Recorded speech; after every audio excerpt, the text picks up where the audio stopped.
मुंबईजवळ ठाणे भागात राहणारा निस्सीम स्वामी भक्त लक्ष्मण कोळी आपल्या स्वजनांसहित अक्कलकोटला श्री स्वामी समर्थ महाराजांच्या दर्शनास आला होता. श्रींवर त्याची खूप श्रद्धा जडली.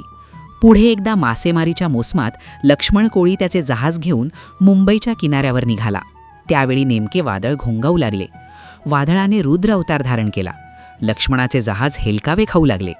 परिणाम काय आहे हे जहाजात बसलेल्या सर्व खलाशांना आणि लक्ष्मण कोळ्याला कळून चुकले.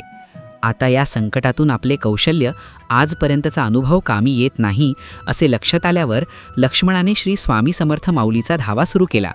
हे अक्कलकोट निवासिनी आई, तुझं लेकरू संकटात आहेत. धाव आई धाव, या आम्हा सर्वांची तारणहार तूच आहेस.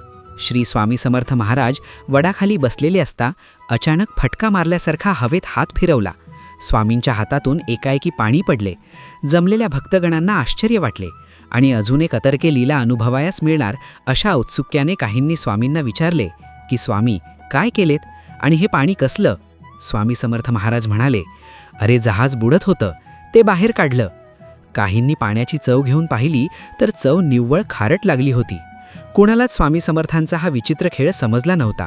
इकडे समुद्रात जहाजाला एकाएकी जोरात हेलकावा मारून गलबत स्थिर झाले होते. वादळ शमले होते.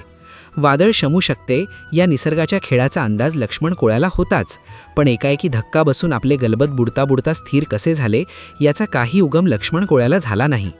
ही स्वामींचीच लीला होती हे मात्र कळून चुकले. लक्ष्मण कोळी मोठ्या आनंदाने स्वामींचे आभार मानत गुणगान गात किनाऱ्यावर आला आणि लगेचच अक्कलकोटला निघण्याची तयारी केली. लक्ष्मण कोळी आपल्या सहकाऱ्यांसमवेत विलक्षण कृतज्ञतेने अक्कलकोटी स्वामींचे दर्शन घेण्यास आला. दर्शन घेतले आणि झाला प्रसंग सर्व भाविक भक्तांना सांगितला. तेव्हा 15 दिवसांपूर्वी केलेल्या लीलेचा, खारट पाणी, अचानक हवेत मारलेला हात या सर्वांचा उगम सर्वांना झाला.